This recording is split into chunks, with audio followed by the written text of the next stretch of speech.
आप सभी को जय मसीह की।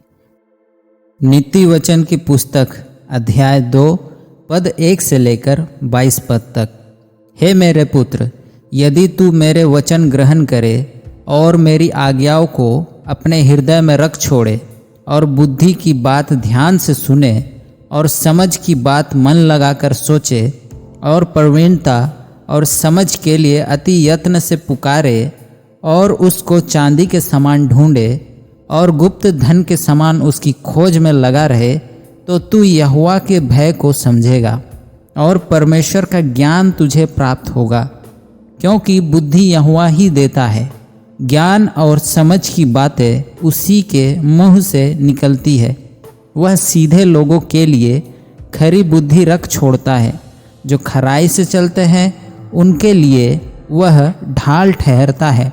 वह न्याय के पथों की देखभाल करता और अपने भक्तों के मार्ग की रक्षा करता है। तब तू धर्म और न्याय और निष्पक्षता को अर्थात सब भली भली चाल को समझ सकेगा।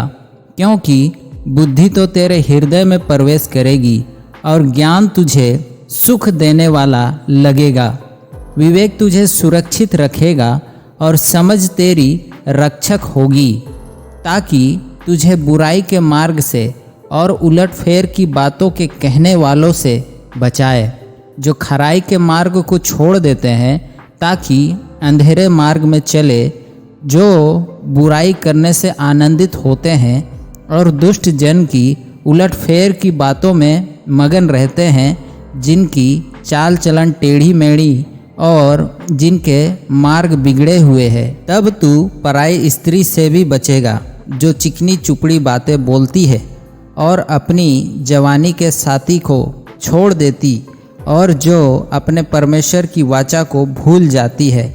उसका घर मृत्यु की ढाल पर है और उसकी डगरें मरे हुओं के बीच पहुंचती है। जो उसके पास जाते हैं उनमें से कोई भी लौटकर नहीं आता और ना वे जीवन का मार्ग पाते हैं। तू भले मनुष्य के मार्ग में चल और धर्मियों के पथ को पकड़े रह, क्योंकि धर्मी लोग देश में बसे रहेंगे और खरे लोग ही उसमें बने रहेंगे। दुष्ट लोग देश में से नष्ट होंगे और विश्वासघाती उसमें से उखाड़े जाएंगे। आमीन। दोस्तों, केवल परमेश्वर के वचन को अपने हृदय में रखने के द्वारा ही हम परमेश्वर के साथ बुद्धिमत्तापूर्ण और धार्मिकता का संबंध बनाकर जीना सीख सकते हैं। परमेश्वर की आज्ञाओं को अपने हृदय में रखने और मसीह का वचन हम में होने के द्वारा ही हम पाप पर विजय प्राप्त कर सकते हैं। दोस्तों, परमेश्वर के वचन के अध्ययन के साथ साथ यह आवश्यक है कि प्रवीणता और समझ पाने के लिए आत्मिक प्रार्थना भी हो।